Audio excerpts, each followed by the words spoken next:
할렐루야. 오늘도 함께 우리 찬양하면서 화목한 기도에 시작하겠습니다. 찬송가 391장 오 놀라운 구세주 함께 찬송하겠습니다.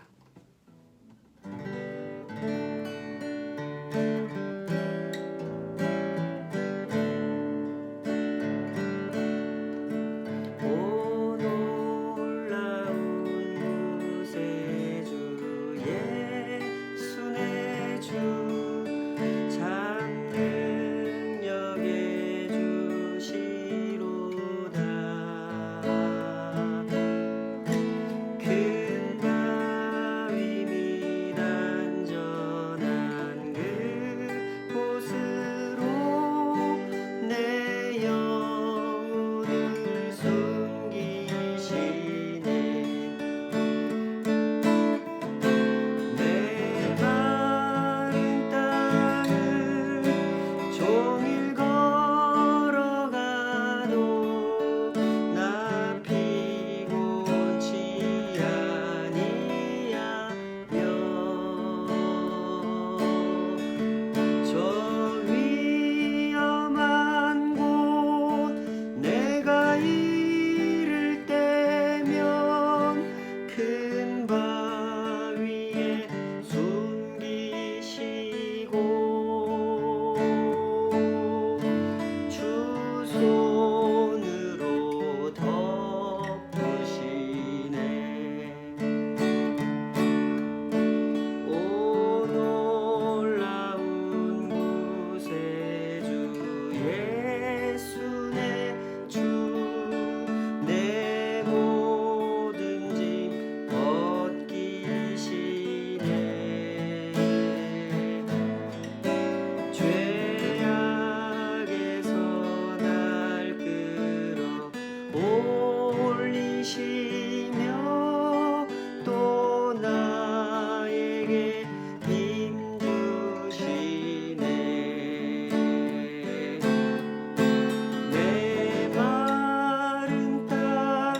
때면 큰 바위에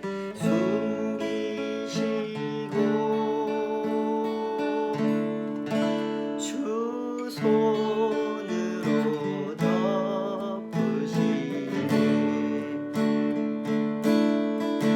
증량 못할 은혜로 채우시며 설 성령에 감화주사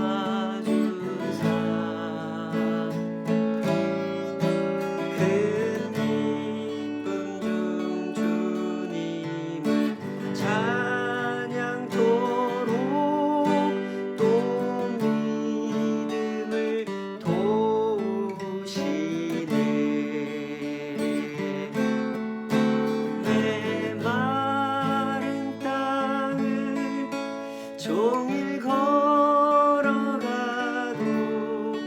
나 피곤치 아니하며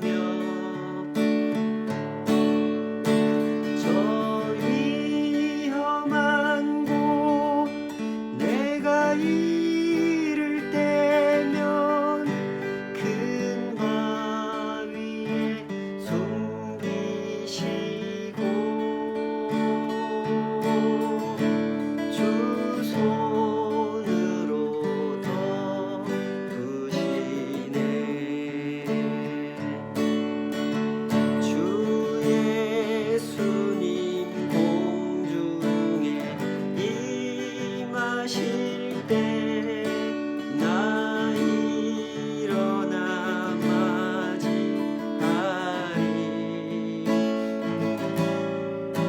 그 구원의 은총을 노래하리. 저 천군과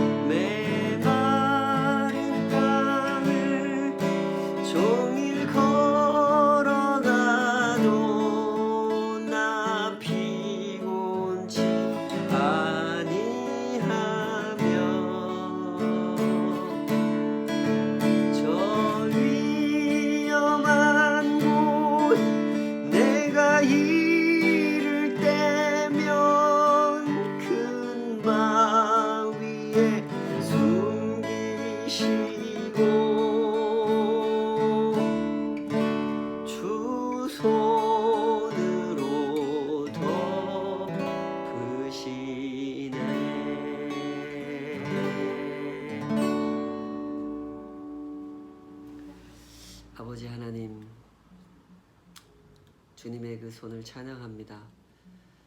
우리가 서 있어야 할 그곳을 주님께서 아시고 인도하시며 그곳에서 주님을 바라보고 주님의 보호하심과 인도하심을 사모하며 한 걸음 한 걸음 따라가게 하심을 감사합니다.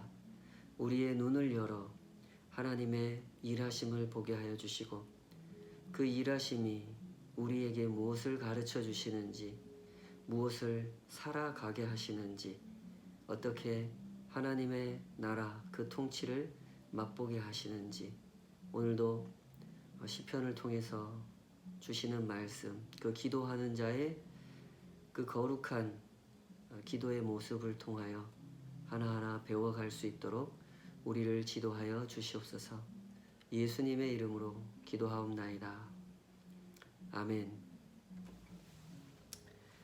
네, 오늘 주신 말씀은 시편 25편입니다. 시편 25편.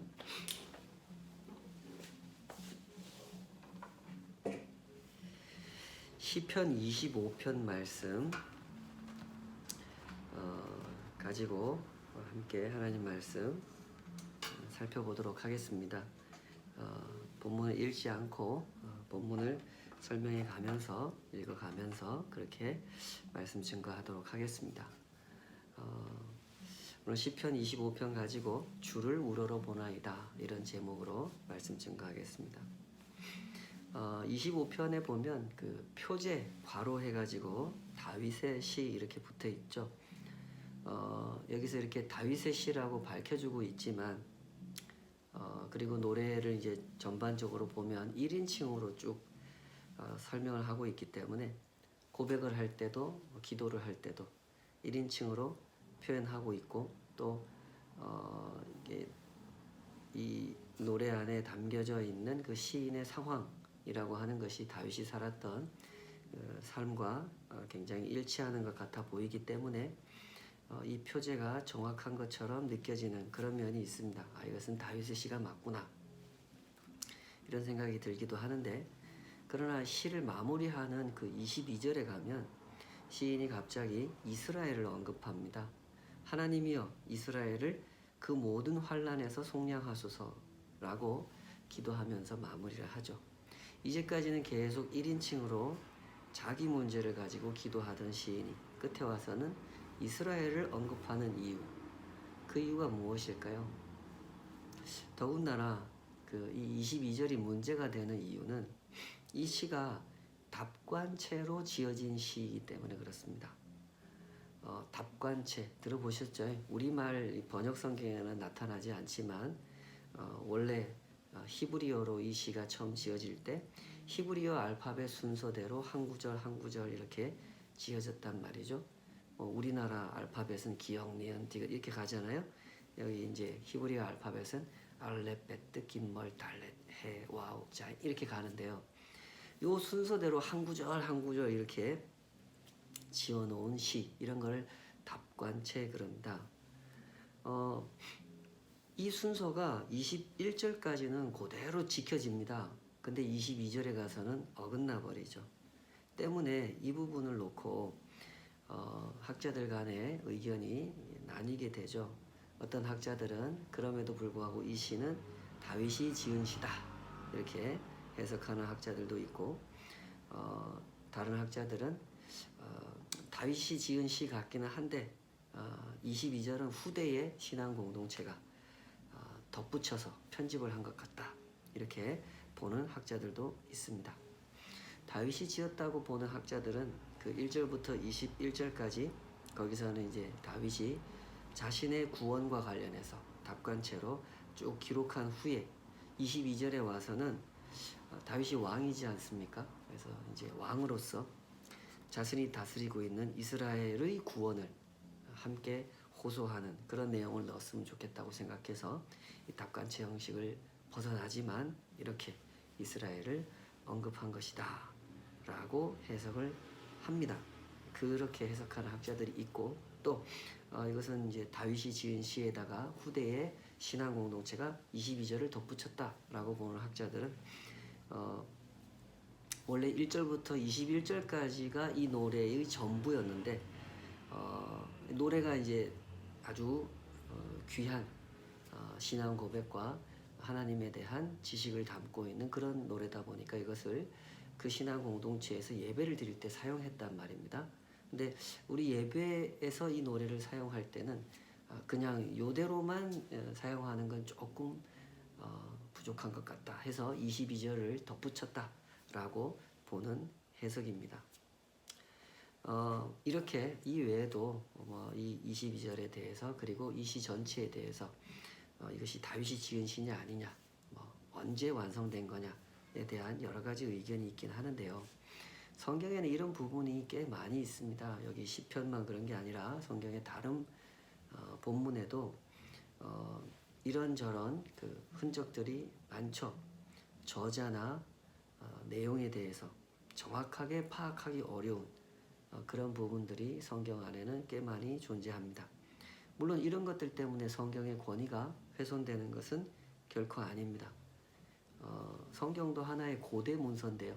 고대 문서라고 하는 것은 어떤 그 문서에 수정이나 편집의 흔적이 있다고 해서 또 저자를 명확하게 알 수 없다고 해서 언제 지어진 것인지 그 시기를 정확히 알 수 없다고 해서 그 가치나 권위가 부정되는 것은 아니기 때문에 그렇죠.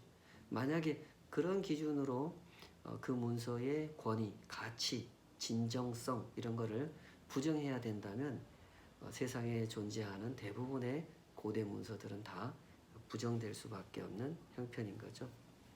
중요한 것은 그 본문이 담아내고 있는 내용의 진실성입니다.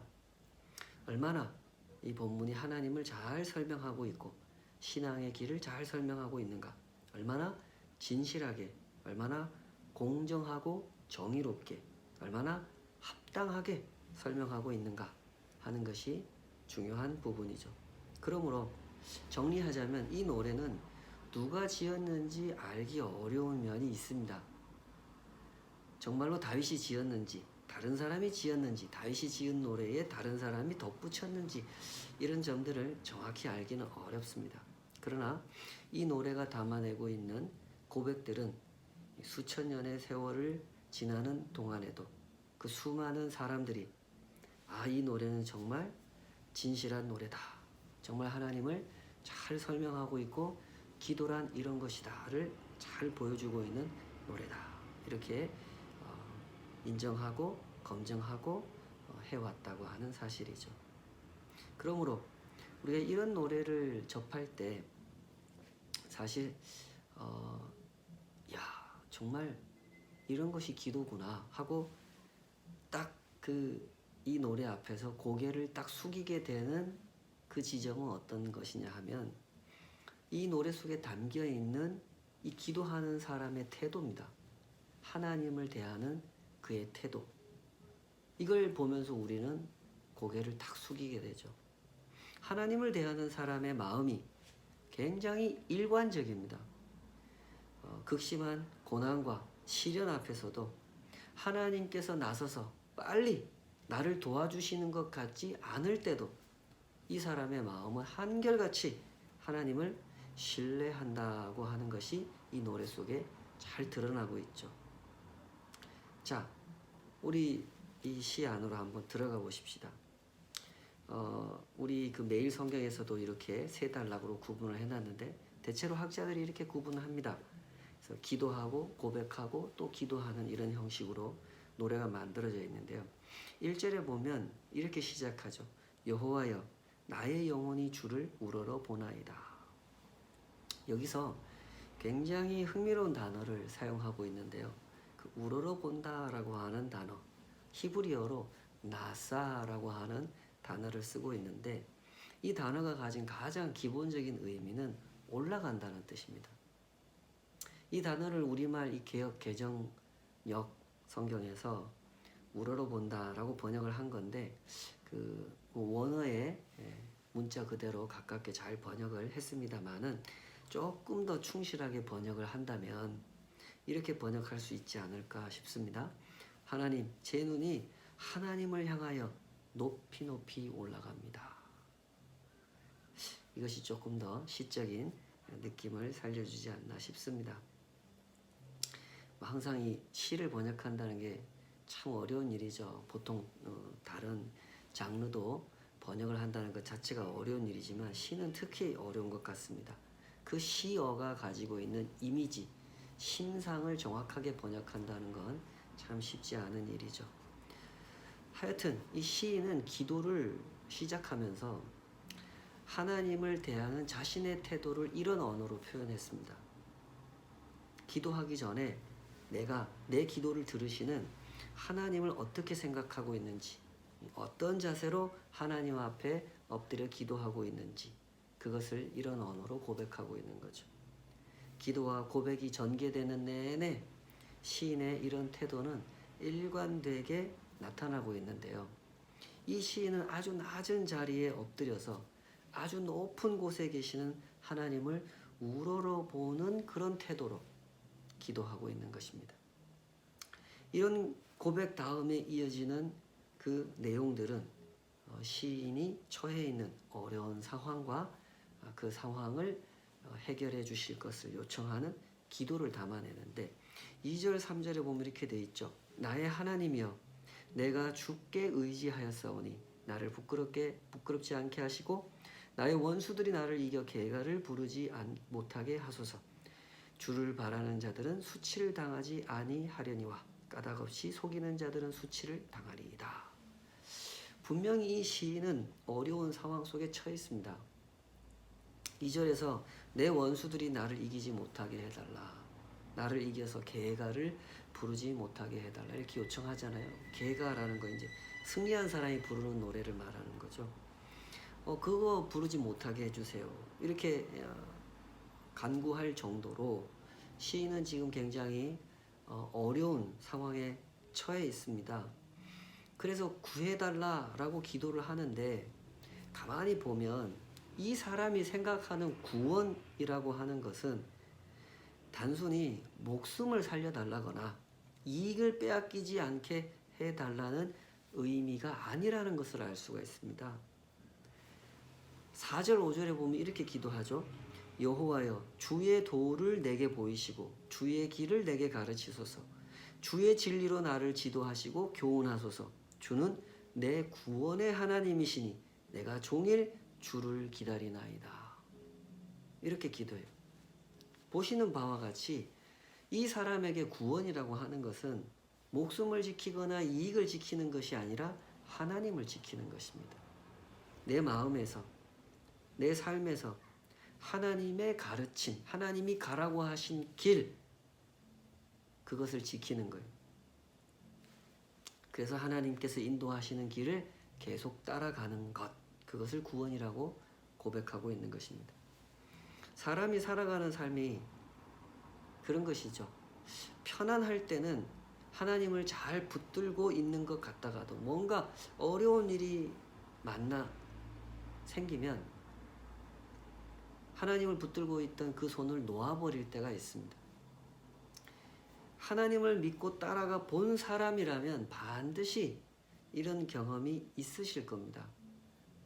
물론 처음에는 깨닫지 못해요. 내가 하나님 손을 놔버렸는지 아직도 잡고 있는지 처음엔 잘 모릅니다.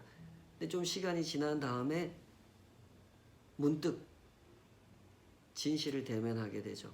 와, 내가 하나님 손을 놨구나. 그러면서 어느 순간 정신이 번쩍 드는 겁니다. 내가 지금 뭐하고 있는 거지? 이익을 지키겠다고 하나님을 놔버렸구나. 목숨을 지키겠다고 하나님을 놔버렸구나 하는 사실을 직면하게 되는 것입니다. 그때 그 사람은 깨닫게 되는 것입니다. 하나님을 향한 내 마음이 내가 생각했던 것보다 훨씬 더 연약하구나. 하나님을 향한 내 믿음이 이것밖에 안 되는구나 하는 사실을 확인하게 되는 것입니다. 이 시인은 바로 그런 경험을 해본 사람입니다. 하나님을 향한 내 마음이 얼마나 견고하지 않은지, 특히 어떤 시련을 만났을 때 하나님을 향한 내 마음이 얼마나 연약해지는지를 확인해 본 것이죠. 때문에 이 시인은 기도를 이렇게 하는 것입니다. 여호와여 주의 도를 내게 보이시고 주의 길을 내게 가르치소서. 주의 진리로 나를 지도하시고 교훈하소서. 기도하는 사람의 자세라고 하는 것은 이런 것이죠. 진실한 기도의 사람은 두 가지 사실을 압니다. 하나님께 구해야 하는 것이 무엇인지를 알고 내가 하나님 앞에서 취해야 할 태도가 무엇인지를 압니다. 그러나 세상에는 이 두 가지를 모르는 사람이 참 많은 것 같습니다. 두 가지 중에 한 가지만 알거나 두 가지 다 모르는 사람, 그러면서도 기도한다고 하는 사람이 참 많은 것 같습니다. 그런 상태로 기도하기 때문에 기도의 열매가 맺혀지지 않는 것이죠. 내가 기도한 대로 뭘 얻지 못한다 이런 뜻이 아닙니다. 기도라는 것은 하나님과의 사귐의 한 형태인데 하나님과 사귀고 또 사귀면 하나님을 닮아가는 열매라는 게 맺혀야 되는데 안 맺힌단 말이죠. 하루에 4시간씩 기도한다고 자랑하지만 하나님의 뜻을 분별할 줄 모르고 매일매일 기도한다고 자랑하지만 이 세상 욕심에 심취하여 세상 사람보다 더 욕심 많은 사람으로 살아가는 사람, 그런 사람들이 기도한다고 하는 사람 중에 꽤 많단 말이죠. 이 사람은 두 가지를 모르는 것입니다. 하나님께 구해야 되는 것이 뭔지도 모르고 내가 하나님 앞에서 취해야 하는 태도가 뭔지도 모르는 것이죠. 때문에 기도하지만 하나님 앞에 겸손해지지 않고 기도하지만 하나님의 뜻, 하나님의 길을 따르지 않는 상태로 여전히 살아가는 것이죠. 그러므로 기도의 자리에 설 때마다 이 두 가지 사실을 확인해 보시기 바랍니다. 하나님께 구해야 하는 것이 무엇인지 내가 그걸 알고 있는지, 내가 하나님 앞에서 취해야 할 태도가 무엇인지 그것을 알고 있는지, 이것을 확인함으로써 진실한 기도, 하나님께 상달되는 기도, 내 삶이 하나님의 손에 의하여 빚어지는 그런 기도를 경험해 가시기를 축복합니다. 이어지는 간구 6절 7절에 보면 시인의 태도가 계속해서 담겨져 있는데요. 6절 7절 여호와여 주의 긍휼하심과 인자하심이 영원부터 있었사오니 주여 이것들을 기억하옵소서. 여호와여 내 젊은 시절의 죄와 허물을 기억하지 마시고 주의 인자하심을 따라 주께서 나를 기억하시되 주의 선하심으로 하옵소서. 이 사람이 하나님께 기억해달라고 요청드리지 않습니까? 근데 뭘 기억해달라고 요청합니까? 하나님, 제가 11조 잘 낸 거 기억하시죠? 제가 주일 예배 안 빠진 거 기억하시죠? 큐티 열심히 하고 있는 거 기억하시죠? 이런 거 기억해달라고 하지 않습니다. 이 사람이 기억해달라고 요청하는 것은 자신에 대한 것이 아니라 하나님에 대한 것을 기억해달라고 요청합니다. 주의 긍휼하심과 인자하심이 영원부터 있었사오니 주여 이것들을 기억하옵소서. 이 사람은 분명히 자기 자신을 아는 겁니다. 감히 하나님 앞에서 자신에 대해서는 기억해달라고 할 것이 없는 그 사람이 바로 나라는 사실을 이 사람은 알고 있는 겁니다. 때문에 이렇게 기도하는 거죠. 여호와여 내 젊은 시절의 죄와 허물을 기억하지 마시고 주의 인자하심을 따라 주께서 나를 기억하시되 주의 선하심으로 하옵소서. 지금 이 사람의 자세가 어떤 모습인지 아시겠죠? 이 시인은 자신이 하나님께 기도할 수 있는 근거가 자기 자신에게 있지 않고 하나님께 있음을 알고 있는 것입니다. 영원부터 지금까지 변함없이 존재하고 있는 하나님의 긍휼, 그 인자하심, 나 같은 죄인을 향하여 베풀어 주신 그 사랑, 자격 없는 자에게 베풀어 주신 은혜, 그 헤세드를 근거하여 이 사람은 기도하고 있는 것입니다. 기도라고 하는 것은 이런 것이고 신앙이라고 하는 것은 이런 것이란 말입니다. 하나님과 나의 관계가 전적으로 하나님의 은혜에 근거하고 있음을 아는 것, 그것이 기도고 그것이 신앙인 것이죠. 그래서 이 시편에 등장하는 기도하는 사람들의 모습은 이렇게 겸손한 모습인 것입니다. 이어지는 기도를 한번 보실까요? 시인은 하나님 앞에서 자신이 드릴 수 있는 고백을 계속해서 열거해 갑니다. 8절 9절 한번 보겠습니다. 여호와는 선하시고 정직하시니 그러므로 그의 도로 죄인들을 교훈하시리로다. 온유한 자를 정의로 지도하시며 온유한 자에게 그의 도를 가르치시리로다. 보신 바와 같이 8절 9절은 병행 구절입니다. 같은 이야기를 반복하고 있는 건데요.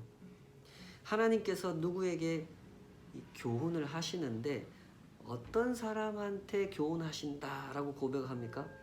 온유한 자에게 교훈하신다 이렇게 고백하죠. 여기 온유한이라고 번역한 단어는 히브리 말로 그 아나브라고 하는 단어를 번역한 건데 이 단어는 우리말로 억압된, 비천한, 가난한 이라고 번역될 수도 있는 말입니다. 실제로 성경 안에서 이렇게 번역되는 사례도 많이 있죠.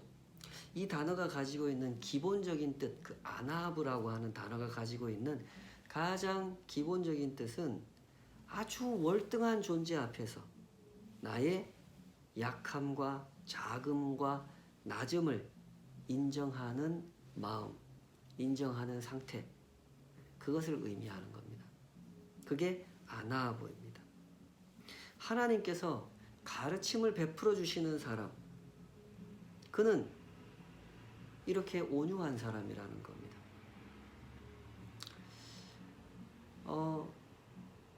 여기서 우리가 잠깐 이런 질문을 할 수가 있죠. 이 사람은 하나님 앞에 기도를 하다가 자기를 좀 구원해 달라고 기도를 하다가 갑자기 왜 고백하는 멘트로 쭉 이어가는 것일까? 이런 질문이 생길 수 있죠. 그 이유는 사실 금방 발견할 수 있는데 앞에서 기도로 시작을 했지만 그 기도하는 와중에 이 사람이 하나님 앞에 뭘 고백했습니까? 나 같은 죄인에게 베풀어 주신 하나님의 긍휼, 하나님의 인자, 헤세드를 기억해 달라 이렇게 기도를 했기 때문에 그런 하나님 앞에 내가 취해야 할 태도, 이걸 자연스럽게 그 다음 오는 구절에서 고백을 하고 있는 거죠. 이 사람의 고백 속에는 결국에는 소원이 담겨 있는 겁니다. 저는 하나님 앞에 온유한 자로 서 있고 싶습니다 하는 소원을 이런 고백의 형식으로 담아내고 있는 것이죠. 예수님께서 그 산상수훈, 산 위에서 하신 설교 말씀, 그래서 산상수훈이라 그러죠. 그 말씀 하실 때 그 주신 그 말씀과 오늘 본문의 이 고백이 상당히 일치한다고 볼 수 있는데요. 마태복음 5장 5절 온유한 자는 복이 있나니 그들이 땅을 기업으로 받을 것이다 라고 예수님 말씀하셨죠. 우리 사람의 문제가 뭡니까? 사람이라고 하는 존재가 가지고 있는 문제는 하나님을 가르치려고 한다는 겁니다. 하나님께 내가 배우려고 하는 게 아니라 내가 하나님을 가르치려고 한다는 것. 이게 사람의 문제란 말이죠. 특히 어떤 어려운 문제를 만났을 때 살다가 힘든 고난의 현실을 만나면 그때 사람은 하나님을 정말로 열심히 가르치려고 해요. 하나님! 이렇게 하시면 안 되잖아요. 이런 거 하고 싶어 한단 말이죠. 1세기 유대인들도 그러지 않았습니까? 예수님께서 이 산상수훈의 말씀을 하신 이유, 그 배경에는 1세기 유대인들이 하나님을 향해서 가지고 있던 태도, 하나님에 대한 오해, 하나님에 대한 잘못된 요구, 이런 것들이 그 배경에 깔려 있는 거죠. 1세기의 그 대제사장들, 바리새인들, 심지어 예수님을 따르던 제자들까지도 이 사람들이 다 동일하게 취하고 있던 자세가 뭡니까? 하나님을 자기들이 가르치려고 그랬죠. 하나님, 로마를 물리쳐 주세요. 강한 군대를 일으켜 주시고 강력한 정부를 세워 주세요. 그런 일을 할 수 있는 그런 메시아를 보내주세요. 이렇게 요구했었죠. 그러느라고 이 사람들은 예수님을 십자가에 못 박았고 예수님이 십자가에 못 박히는데 다 도망가 버렸던 거죠. 그러느라고 하나님께 배울 수가 없었던 것입니다. 그러느라고 하나님께서 허락하신 땅에 살지 못했고 쫓겨나게 됐죠. 시인은 여기서 분명하게 고백합니다. 온유한 자가 하나님께로부터 교훈을 얻을 것이라고 고백하죠. 좀 더 보실까요? 이 시인이 말하는 온유한 자란 어떤 모습으로 살아가는 사람입니까? 여호와의 언약과 증거를 지키고 여호와를 경외하는 모습으로 살아가는 사람이죠. 이것을 10절에서 14절까지 담아냅니다. 여호와의 모든 길은 그의 언약과 증거를 지키는 자에게 인자와 진리로다. 여호와여, 나의 죄악이 크오니 주의 이름으로 말미암아 사하소서. 여호와를 경외하는 자 누구냐? 그가 택할 길을 그에게 가르치시리로다. 그의 영혼은 평안히 살고 그의 자손은 땅을 상속하리로다. 여호와의 친밀하심이 그를 경외하는 자들에게 있으며 그의 언약을 그들에게 보이시리로다. 시인은 하나님과 자신의 관계를 이 언약이라는 개념 안에서 이해하고 있습니다. 내가 뭘 잘해서 내가 하나님을 모시고 살고 있는 것이 아니라 하나님께서 나한테 베풀어 주신 언약, 그 언약 덕분에 그 언약 안에서 내가 하나님을 경외하며 살아갈 수 있다. 이렇게 이해를 하고 있죠. 때문에 이렇게 고백하는 겁니다. 여호와의 모든 길은 그의 언약과 증거를 지키는 자에게 인자와 진리로다. 여기서 여호와의 모든 길이라고 표현했는데 그 뒤에도 계속 여호와의 도, 길 이런 용어가 반복되고 있죠. 그래서 길, 도 이런 이야기는 가르침이라는 뜻이죠.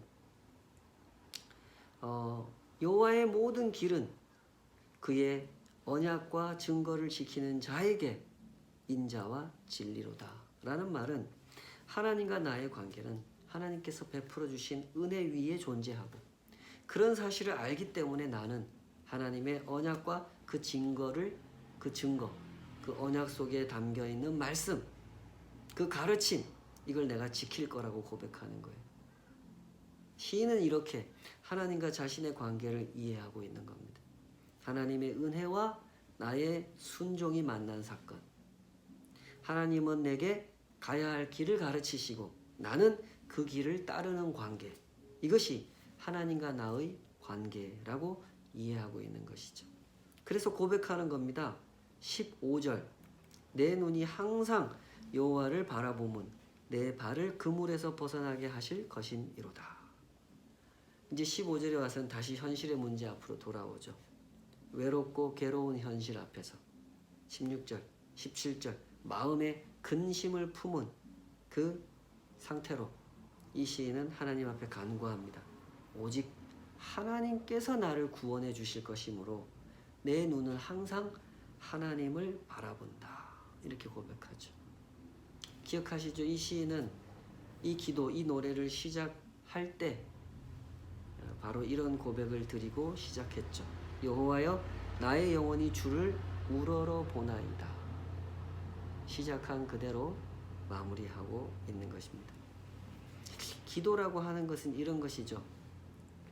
문제에 집중하는 것이 아니라 하나님께 집중하는 것. 그것이 기도입니다.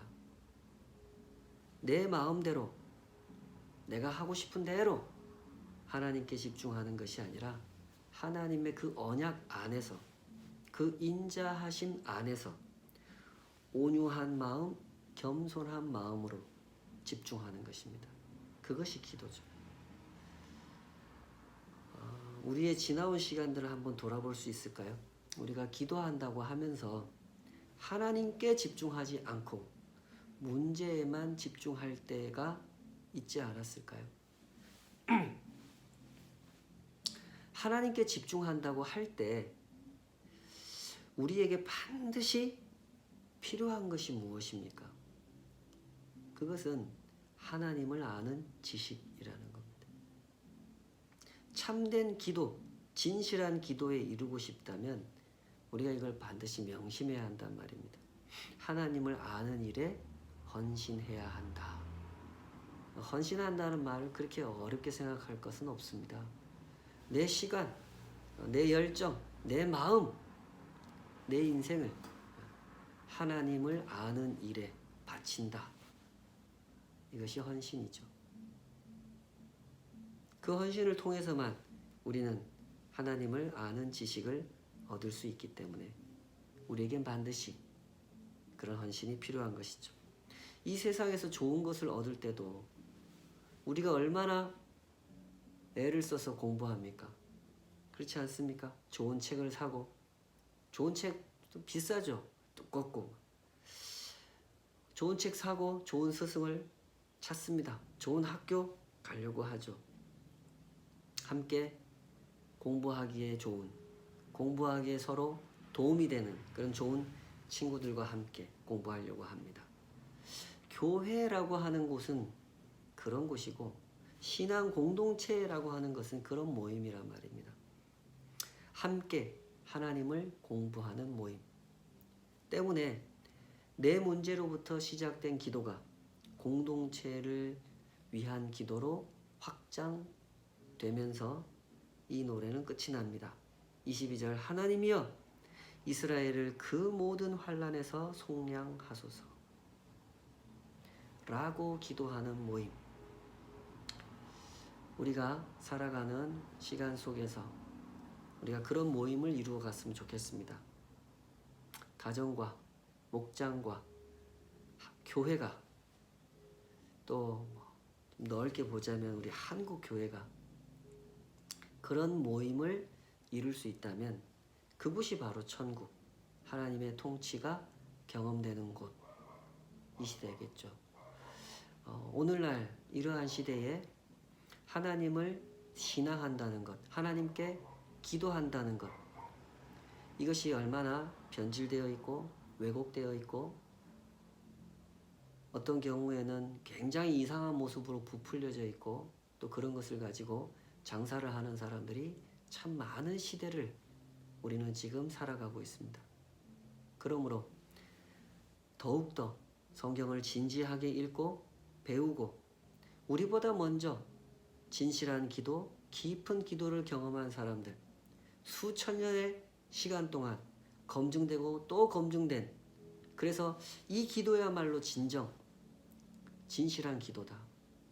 하나님을 잘 아는 사람이 하나님 앞에 진실하게 올려드린 기도구나 하고 인정받은 시편에 기록된 기도들을 통해서 참된 기도를 배워가고 참된 기도를 올려드리는 우리의 신앙의 여정이 됐으면 좋겠습니다. 우리 같이 기도하겠습니다.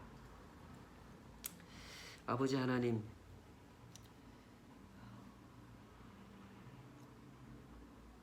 그의 기도가 곧 그의 삶인 것을 생각하게 됩니다. 수없이 많은 말을 하지만 사람 앞에서 우리는 참 뜻없는 말을 할 때가 많고 가치 없고 기억하지도 못하는 그런 무수한 말들을 하고 듣고 잊어버리면서 무의미한 시간들을 그렇게 흘려버릴 때가 많은 것 같습니다. 시편 25편을 묵상하면서 주님 앞에 저희가 간구하옵는 것은 우리도 주님 앞에 이런 기도를 올려드리는, 이런 기도로 삶의 여정을 한 사람의 순례자가 되어 살아가기를 주님 소원합니다. 우리에게 기도를 가르쳐 주시옵소서. 기도가 주님 앞에 올려 드려지면 드려질수록 그 기도가 우리의 영혼을 빚어가고 성숙해 하고 하나님의 뜻을 알고 하나님의 뜻을 따르는 길로 더욱더 신실하게 따라 걷는 그런 결실이 맺히게 하는 그런 기도를 경험했으면 좋겠습니다. 부디 진리의 말씀으로 우리를 가르쳐 주실 때 겸손하게 온유하게 듣고 배우고 경험해 갈 수 있도록 우리를 붙잡아 주시옵소서. 예수님의 이름으로 기도하옵나이다. 아멘.